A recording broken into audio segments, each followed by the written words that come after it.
Good evening students, hope you all are fine. आ गए सभी लोग, सभी बच्चे आ गए? ठीक है, ओके। तो चलो आज का टॉपिक स्टार्ट करते हैं। एंड आज का टॉपिक क्या है? Properties of determinants. ठीक है, 5 या 6 प्रॉपर्टीज है टोटल। 6 प्रॉपर्टीज है एक्चुअली में डिटर्मिनेंट्स के। वो 1 बाय 1 करके हम लोग देखेंगे। और ये यूज कहाँ करते हैं? तो डिटर्मिनेंट जब भी हम एक्सपैंड करते हैं अलोंग रोज और अलोंग कॉलम्स, तो क्या होता है कि बहुत टाइम टेकिंग होता है ये। ठीक है, और उसमें मिस्टेक्स के भी चांसेस बहुत ज्यादा होते हैं, इसलिए उनको शॉर्ट करने के लिए हम प्रॉपर्टीज यूज करते हैं। तो देखते हैं कौन कौन सा प्रॉपर्टी और उसका एप्लीकेशन कैसे करेंगे हम। ठीक है, तो now next topic is properties of determinants. सबसे फर्स्ट प्रॉपर्टी देखते हैं क्या है। फर्स्ट प्रॉपर्टी में है, लिख लो साथ में, value of determinant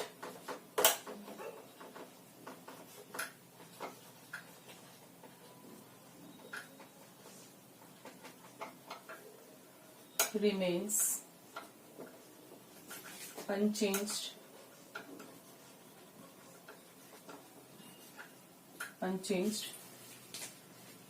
on interchanging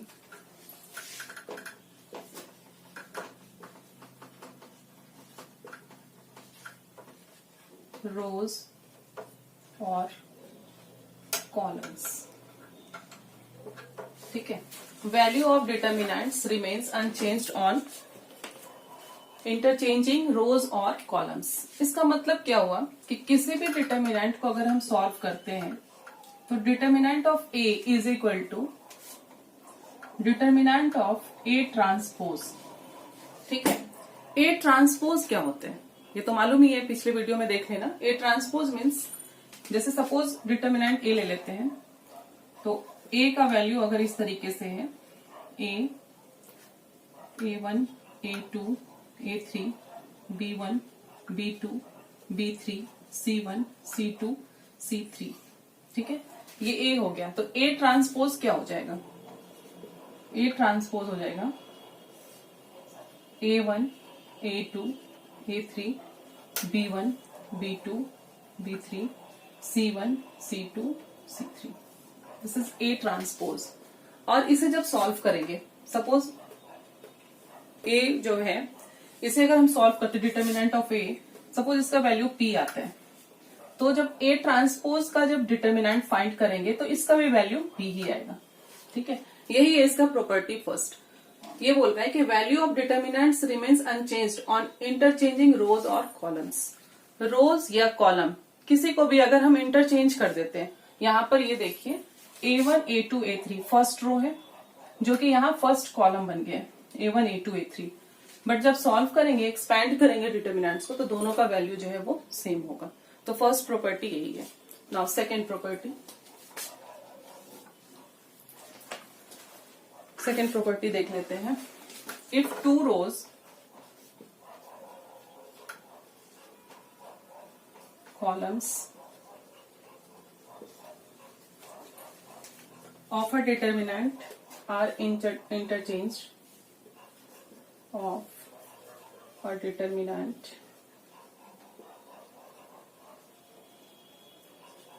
are interchanged, then value of determinant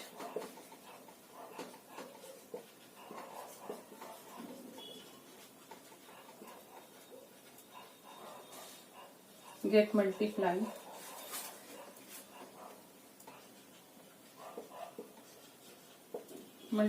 by -1। ठीक है, if two rows columns of a determinant are interchanged, then value of determinant gets multiplied by -1। इसका मतलब क्या होता है कि किसी भी डिटर्मिनेंट में 2 रोज या फिर 2 कॉलम्स उसको अगर इंटरचेंज कर दें, जैसे सपोज A1, A2, A3, यहां पर क्या हुआ है कि इसे चेंज करके कॉलम में कर दिए, तो यहाँ सिर्फ एक रो चेंज हो रहा है। क्लियर? इसमें क्या है कि अगर 2 रोज या 2 कॉलम्स को एक साथ चेंज कर लेते हैं, इंटरचेंज करेंगे, तब उसके बाद जो सॉल्व करने पे होगा आंसर, वो क्या होगा, पहले वाले डिटर्मिनेंट का जो आंसर होगा, जैसे p आ गया, तो यहाँ जो आंसर होगा वो हो जाएगा -p, माइनस से मल्टीप्लाई कर देंगे उस डिजिट में, मल्टीप्लाई करेंगे नहीं, उसका आंसर ही आएगा -p। ठीक है? और इफ अगर यहाँ -p आ रहा है तो वहां पर क्या हो जाएगा, +p। ठीक है? वो इसका अपोजिट होते हैं। क्लियर? नाउ थर्ड प्रॉपर्टी देख लेते हैं हम। थर्ड प्रॉपर्टी है, if in a determinant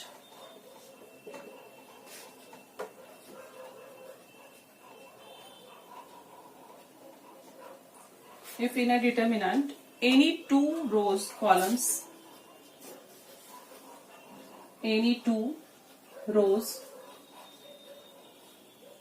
columns are identical,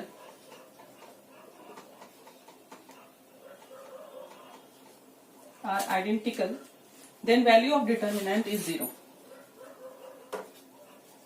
Then value of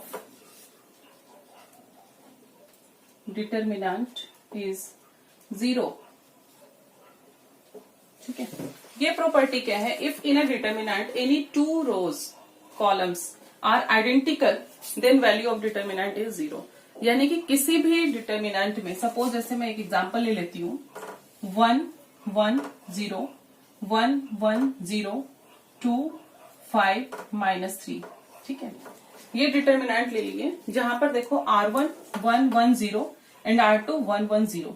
R1 और R2 दोनों सेम है, वो चाहे 2 रोज सेम हो या फिर 2 कॉलम सेम हो। आइडेंटिकल मीन्स सेम होता है। If in a determinant any 2 rows columns are identical then value of determinant is 0।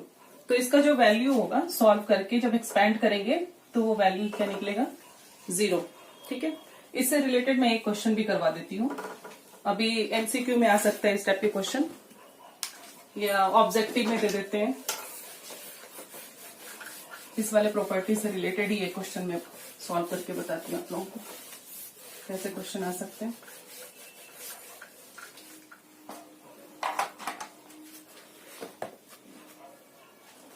Question आएगा, find the value of, question ये होगा, find the value of x। ठीक है? डिटर्मिनेंट गिवन है 1 1 0 x square plus 5x plus 7 1 0 1 1 1। ठीक है? Is equal to 0 if, यहाँ दिया रहेगा इफ। ठीक है? Find the value of x if this determinant is equal to 0। अब यहां देखो किस तरह से अप्लाई करेंगे इस प्रॉपर्टी को। इस प्रॉपर्टी के अकॉर्डिंग क्या है कि 2 रोज या फिर 2 कॉलम्स अगर आइडेंटिकल है तो उसका वैल्यू 0 हो जाता है। अब यहाँ देखो फर्स्ट रो में क्या है, 1 1 0, सेकेंड रो में क्या है, this equation x square plus 5x plus 7 1 0। तो ये 2 एलिमेंट्स तो आइडेंटिकल है, तो ये क्या हो जाएगा, इसका वैल्यू क्या होना चाहिए, क्योंकि this determinant is equal to 0, value क्या गिवन है 0। एक्सपैंड करने के बाद जब इसका सॉल्व करेंगे तो ये 0 आएगा। तो इट मीन्स ये जो 2 रो है वो इक्वल होना चाहिए। ठीक है? बाकी 2 एलिमेंट्स इक्वल है, तो ये क्या हो जाएगा, इससे इक्वेट करेंगे इसे, तो क्या हो जाएगा, x square plus 5x plus 7 is equal to 1 according to this rule. ठीक है? आइडेंटिकल करना है हमें, तो x square plus 5x plus 7 is equal to 1। Now solve करेंगे, x square plus 5x plus 7 minus 1 is equal to 0। So x square plus 5x plus 6 is equal to 0। Split करेंगे middle term को, x square plus 3x plus 2x plus 6 is equal to 0। Now common ले लीजिए, x plus 3 plus 2 x plus 3 is equal to 0। So x plus 2 into x plus 3 is equal to 0। तो अब इसे क्या लिखेंगे, x के values निकाल लेंगे। So either x plus 2 is equal to 0, x is equal to -2, और x plus 3 is equal to 0, x is equal to -3। तो ये दोनों जो है वो x के वैल्यूज आ गए, -2 एंड -3। क्लियर? तो इस तरीके से यहाँ पर ये वाला प्रॉपर्टी जो है थर्ड अप्लाई किया गया इस क्वेश्चन में। नाउ नेक्स्ट देख लेते हैं प्रॉपर्टी 4। रब कर देती हूँ, आप लोग पॉज करके वीडियो को नोट डाउन कर लो। नाउ प्रॉपर्टी 4, फोर्थ क्या है? If each element of any rose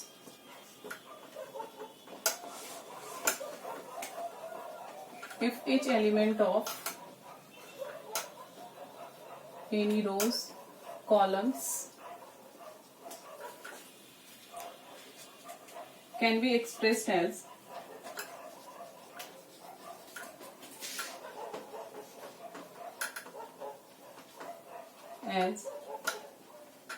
sum of two terms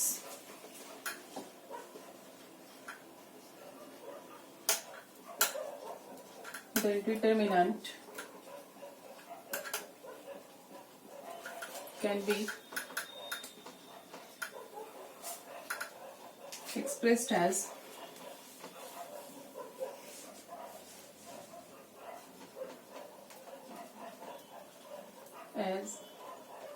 sum of two determinant। ठीक है? If each element of any rows columns can be expressed as sum of two terms, then determinant can be expressed as sum of two determinants। देखो ये वाला property कैसे use करेंगे। तो suppose एक determinant given है a1 plus x, a2 plus y, a3 plus z, b1 c1 b2 c2 b3 c3। ठीक है? तो इसे क्या करेंगे हम, टू डिटर्मिनेंट्स में इसे ब्रेक करते हैं। ठीक है? ये क्या हो जाएगा, a1 b1 c1 a2 b2 c2 a3 b3 c3 plus x y z, ये ले लेंगे अब x y z, ये r1 हो जाएगा and r2 as it is रहेगा and r3 as it is रहेगा। ठीक है? जब भी इस फॉर्म में गिवन हो डिटर्मिनेंट से क्वेश्चन, कि किसी भी रो में या किसी भी कॉलम में देखो, अगर वो ऐड के फॉर्म में गिवन है a1 plus x, a2 plus y, a3 plus z, ठीक है, तो उसे हम क्या कर सकते हैं, ब्रेक करके टू डिटर्मिनेंट्स में अलग कर देंगे, सेपरेट करके, फिर दोनों को सॉल्व करके, और फिर दोनों का जो सम आएगा वो हो जाएगा आंसर। क्लियर? नेक्स्ट आते हैं प्रॉपर्टी 5। ठीक है? ये नोट डाउन कर लो।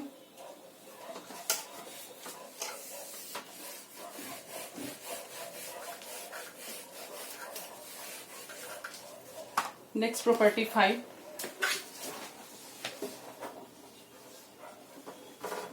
फिफ्थ प्रॉपर्टी है, if all the elements of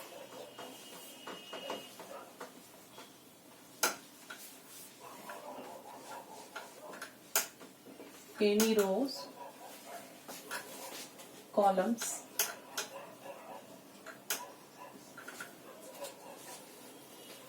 by multiplied by a constant k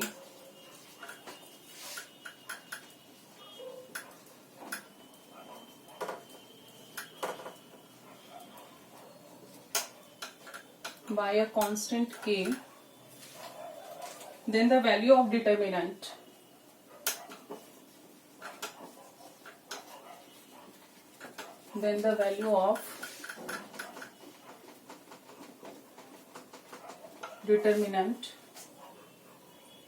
gets multiplied by k, gets multiplied by k। ठीक है?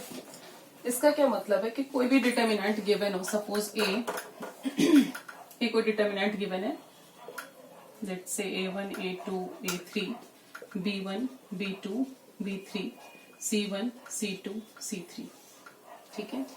If all the elements of any rows columns, यानी कि किसी एक रो या किसी एक कॉलम को अगर मल्टीप्लाई करेंगे कांस्टेंट से, के कोई कांस्टेंट लेते हैं, if all the elements of any rows columns by multiplied by a constant K, then the values of determinant gets multiplied by K. It means किसी भी रो को, सपोज मैं सेकेंड रो को के से मल्टीप्लाई कर देती हूँ, ठीक है, सेकेंड रो में के से मल्टीप्लाई कर देंगे, तो मल्टीप्लाई करने के बाद क्या हो जाएगा, A1 A2 A3 KB1 KB2 KB3 and C1 C2 C3, ठीक है। मैंने R2 को K से मल्टीप्लाई कर दिया। उसके बाद क्या होगा, जब इसे सॉल्व करेंगे, डिटर्मिनेंट ऑफ A सॉल्व करेंगे, सपोज इसका वैल्यू P आ रहा है, तो ये जो वैल्यू आएगा आफ्टर मल्टीप्लाइंग बाय K, उसके बाद जब इसे सॉल्व कर रहे हैं हम डिटर्मिनेंट को, तो फिर आंसर क्या आ जाएगा, KP, ठीक है, या K into P, P into K, कुछ भी बोल सकते हैं। वो जो वैल्यू आएगा वो K से मल्टीप्लाई होके आएगा। क्लियर? इससे रिलेटेड भी एक क्वेश्चन कर लेते हैं हम लोग।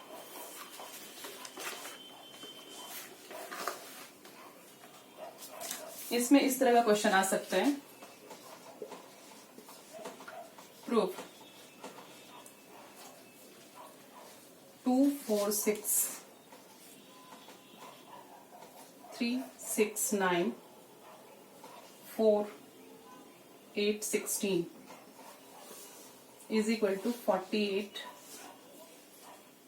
113 114 11, सॉरी यहाँ 3 होगा, 113 114, ठीक है। हमें ये प्रूव करने के लिए आ सकता है इस तरह से, prove that 2 4 6 3 6 9 4 8 16 is equal to 48 113 113 114। तो देखते हैं यहाँ पर कैसे सॉल्व करेंगे। देखो, सबसे फर्स्ट रो में देखते हैं LHS में। LHS क्या है हमारा, 2 4 6 3 6 9 4 8 16, ठीक है। LHS को सॉल्व करेंगे तो फर्स्ट रो में देखो क्या कॉमन ले सकते हैं, 2 4 6, 2 कॉमन आ जाएगा, तो 2 कॉमन ले लेते हैं। वैसे एक साथ कॉमन निकाल सकते हैं तीनों ही रो से, बट बिगनर्स के लिए थोड़ा टफ हो जाता है, इसलिए स्टेप वाइज करो। सबसे पहले R1 से कॉमन निकाल लेते हैं, तो 2 कॉमन आ गया, यहाँ क्या बचेगा, 1 2 3, नाउ 3 6 9 4 8 16, ठीक है। नेक्स्ट स्टेप क्या हो जाएगा, अब देखो सेकेंड रो में क्या कॉमन आ जाएगा, 3 6 9, 3 कॉमन आ जाएगा, तो उस 3 को बाहर निकालेंगे और 2 के साथ मल्टीप्लाई कर देंगे, यानी कि 6 2 मल्टीप्लाई बाई 3 6 हो जाएगा। और कॉमन निकालने के बाद R1 तो एज इट इज रहेगा, 1 2 3, यहाँ क्या हो जाएगा, 3 बाहर निकलने से 1 2 3 3 9 3, now R3 as it is 4 8 16, ठीक है। आ रहा है समझ में। नाउ नेक्स्ट स्टेप देखते हैं। नेक्स्ट स्टेप में देखो, अब R3 देखते हैं, 4 8 16, क्या कॉमन आ जाएगा, 4, ठीक है। बाहर निकल के 4 क्या हो जाएगा, 6 के साथ मल्टीप्लाई हो गया, तो 6 4 जा 24,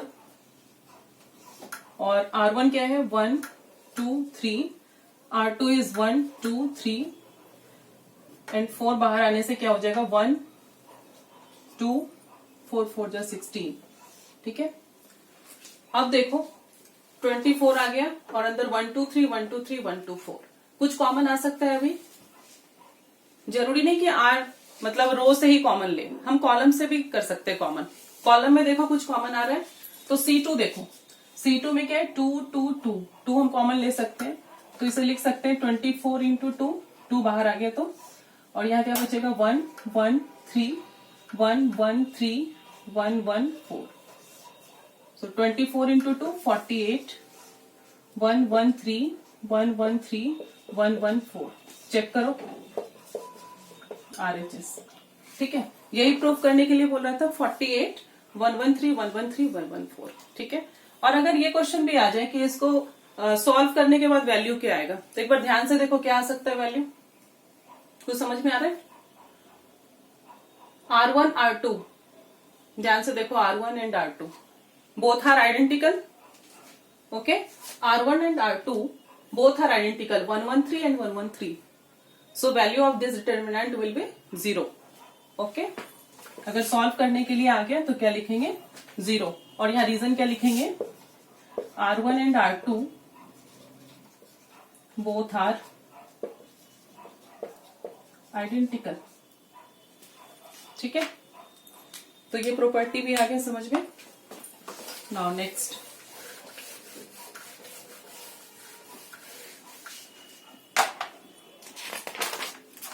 है प्रॉपर्टी 6. अब आप लोग प्रॉपर्टी 6 देख लीजिए. 6 में क्या है ट्रांसफॉर्मेशन भी इसको बोलते हैं. इस वाले प्रॉपर्टी को बहुत ही ज्यादा इंपॉर्टेंट है property 6. The value of determinant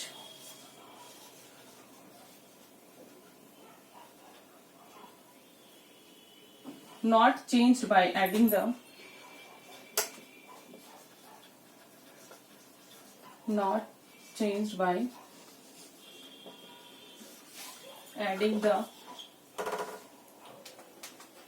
elements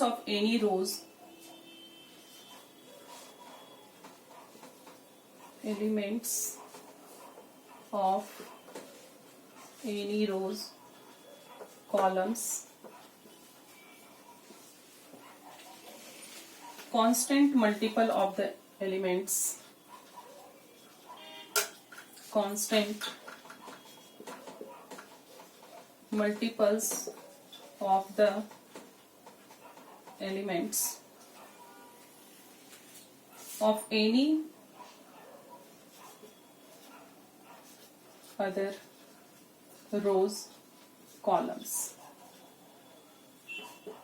ठीक है इसका मतलब क्या होता है वो देखो.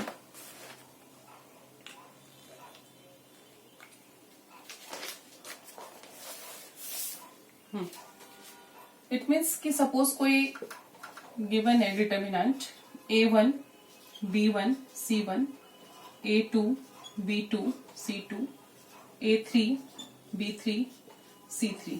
ठीक है ये डिटर्मिनेंट गिवन है.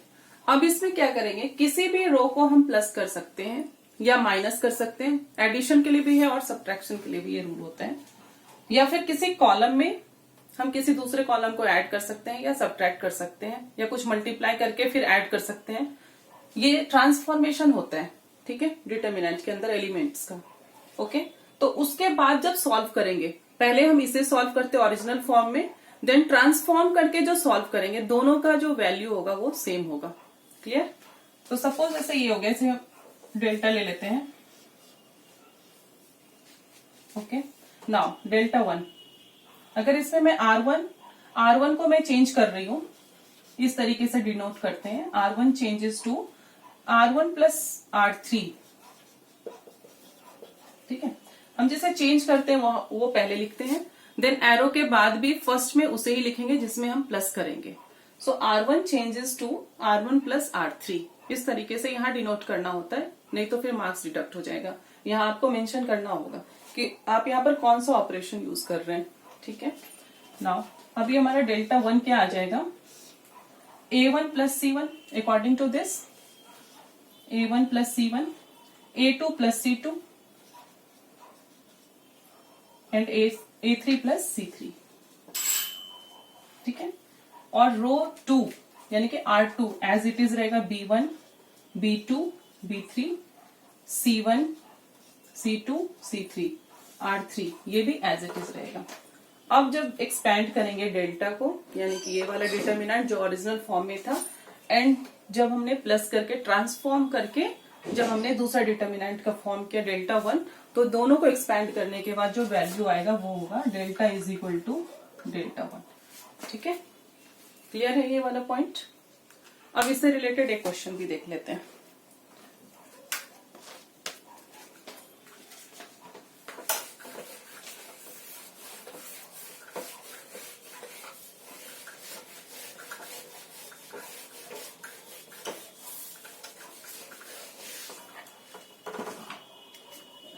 क्वेश्चन ऐसा आ सकता है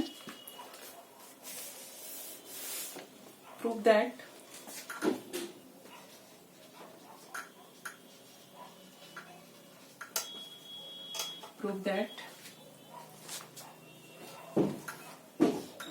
1 1 1 a b c a square b square c square is equal to a minus b b minus c c minus A. ठीक है, हमें ये प्रूव करके दिखाना होगा। तो देखो यहाँ पर जो प्रॉपर्टी 6 है वो कैसे यूज करेंगे। ओके, तो सबसे पहले देखते हैं यहाँ पर क्या करें। सबसे फर्स्ट स्टेप जो होता है उसमें ये देखेंगे कि 2 0 ले आओ, किसी भी रो या कॉलम में 2 0 ले आओ और जो थर्ड वाला एलिमेंट होगा उसके अलॉन्ग में हम एक्सपैंड कर देते हैं। बहुत शॉर्टकट हो जाता है ये प्रॉपर्टी यूज करने के बाद। तो देखते हैं 0 कैसे आएगा। इफ C1 माइनस C2 कर देते हैं, ठीक है, C1 को चेंज कर लेते हैं तो 1 माइनस 1 0 हो जाएगा फर्स्ट एलिमेंट, और C2 को चेंज कर देते हैं C2 माइनस C3 से, अगेन 1 माइनस 1 0 हो जाएगा। तो यहां पर इसे कैसे लिखेंगे सॉल्यूशन में, C1 changes to C1 minus C2 and C2 changes to C2 minus C3।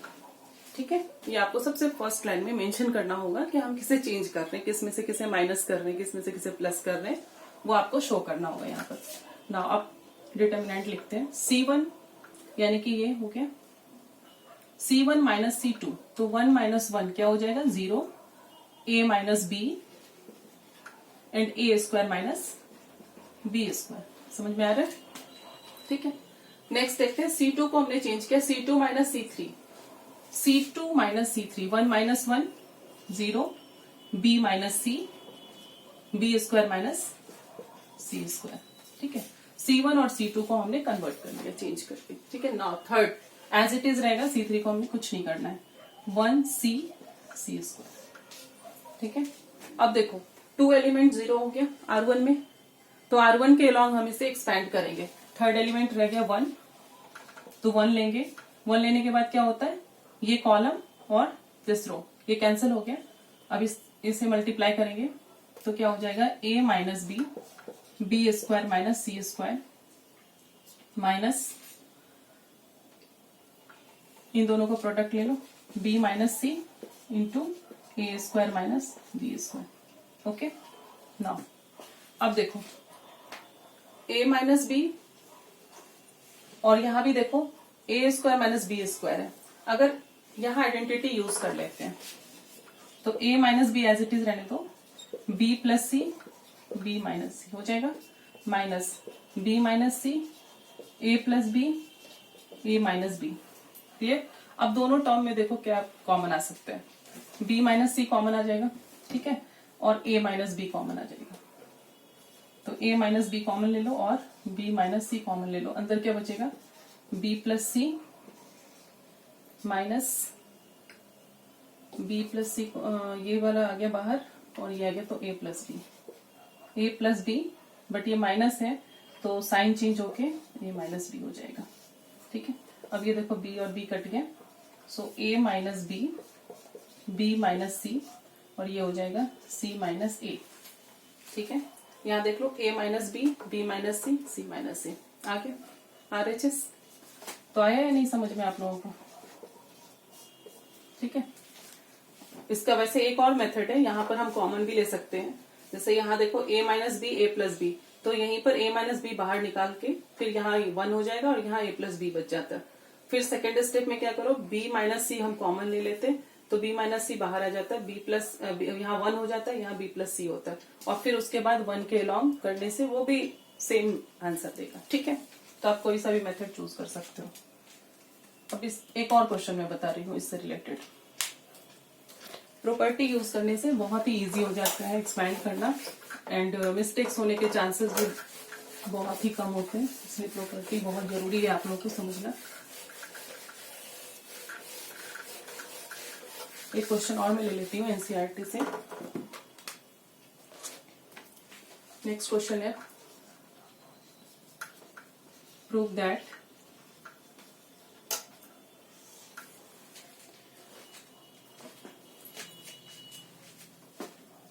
One x square 1x and 1 x square 1 is equal to 1 minus X cube का होल स्क्वायर, ये हमें प्रूव करना है। ठीक है, तो देखो कैसे करेंगे। यहाँ पर स्टूडेंट जो करते हैं, 90% स्टूडेंट क्या करते हैं इस क्वेश्चन को सॉल्व करने के लिए, सबसे पहले R1 R2 R3 को प्लस कर देंगे। ठीक है, मैं करके बताती हूँ क्या करते हैं वो। R1 changes to R1 plus R2 plus R3, उससे क्या हो जाएगा वो देखो, 1 plus x square plus x हो गया।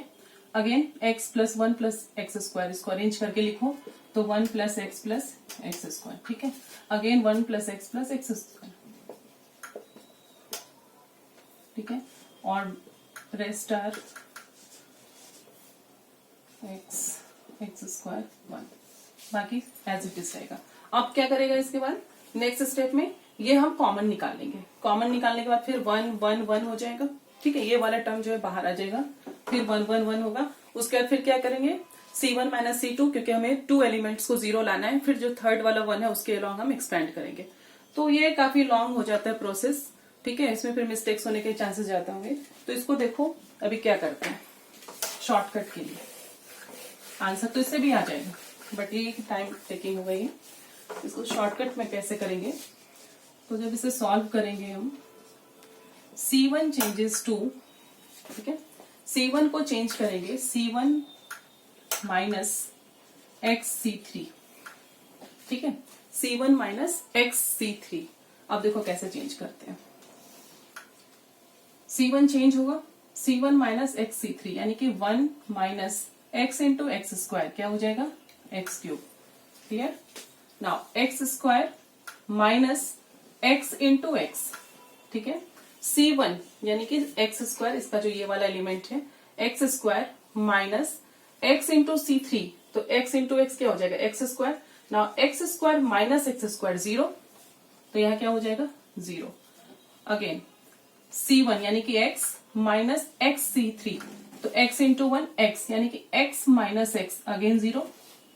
आ रहा है समझ में, कैसे हम C1 को चेंज कर दिया। अब C2 C3 as it is लिखना है आपको, x1 एक्स स्क्वायर x1। ठीक है, अब आ गया हमारे पास 2 0 आ गया ना, बस इजी, कुछ नहीं करना आपको। यहाँ पर क्या है 1 माइनस एक्स क्यूब, सॉल्व कर दो, इसके अलॉन्ग 1 माइनस एक्स क्यूब लेंगे तो क्या हो जाएगा, ये कॉलम ये रो गया, 1 into 1 minus X square into X cube, आ तो क्या 1 माइनस एक्स क्यूब का होल स्क्वायर। चेक कर लो आंसर आ गया, 1 माइनस एक्स क्यूब का होल स्क्वायर RHS। ठीक है, तो बहुत ही इजी प्रोसेस था, बस 2 स्टेप में हमारा आंसर आ गया। तो इसीलिए हम प्रॉपर्टी यूज करके बहुत जल्दी, और मिस्टेक्स नहीं ही होते हैं, नहीं के बराबर ही है। ठीक है, और फटाफट हम कर लेते हैं इसे सॉल्व। तो ये नोट डाउन कर लीजिए आप लोग, फिर इसके बाद नेक्स्ट टॉपिक देखते हैं।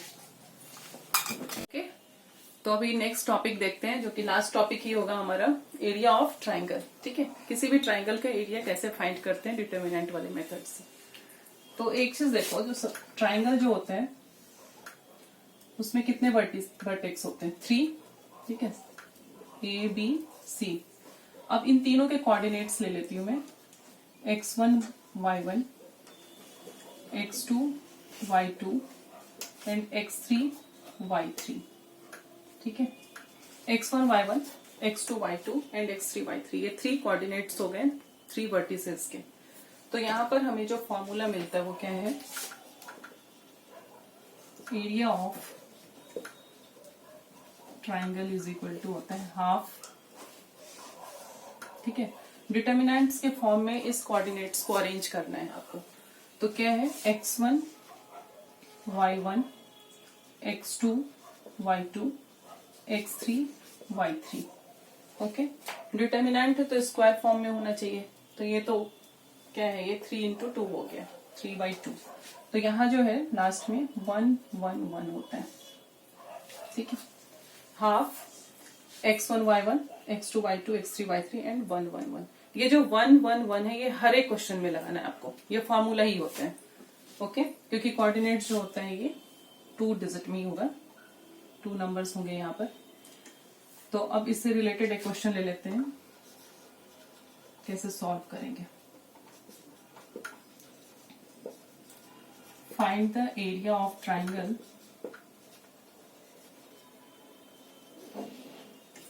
whose vertices are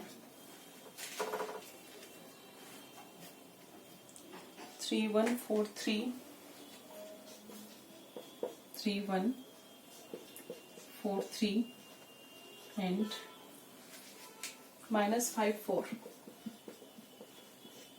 ठीक है, ये क्वेश्चन आ सकता है, इस तरह का सिंपल क्वेश्चन होता है। Find the area of triangle whose vertices are given होंगे 3 कोऑर्डिनेट्स। तो आपको इससे कैसे निकालना है।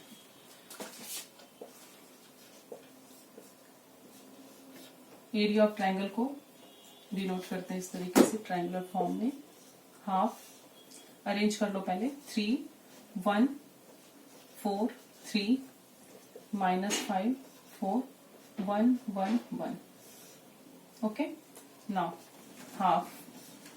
अब देखो R1 के लॉन्ग में सॉल्व कर रही हूँ, एक्सपेंड करूंगी। 3 लेने से ये कॉलम और ये रो कट हो गया। 3 इंटू 1 3 -4 इंटू 1 4 -1 ये कॉलम ये रो गया। 4 इंटू 1 4 -5 इंटू 1 माइनस प्लस हो जाएगा 5। ठीक है, नाउ +1 ये कॉलम ये रो गया। 4 4 जा 16 -5 इंटू 3 -15 तो ये प्लस हो जाएगा +15। ठीक है, नाउ नेक्स्ट स्टेप में देख लेते हैं।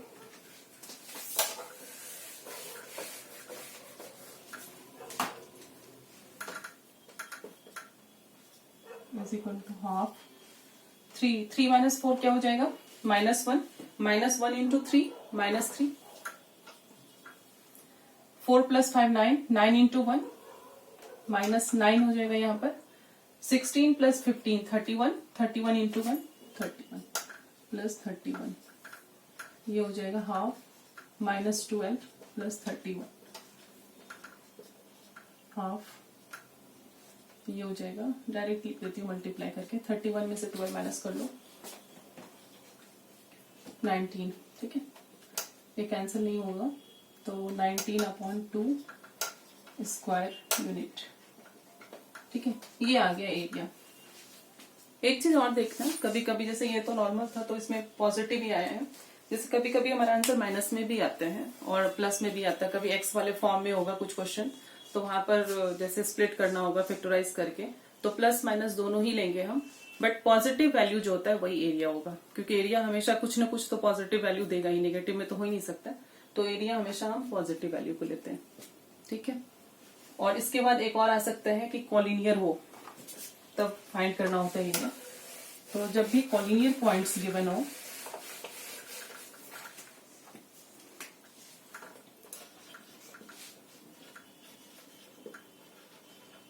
if collinear points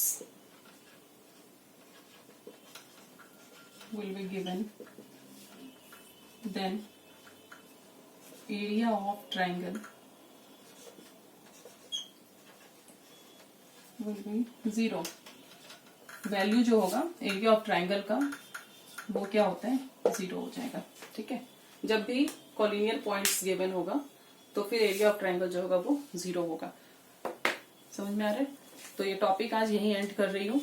आप लोग अच्छे से रिवीजन कर लेना। ठीक है, और जहां भी कोई भी डाउट्स हो तो आप पूछ सकते हो। Okay, thank you.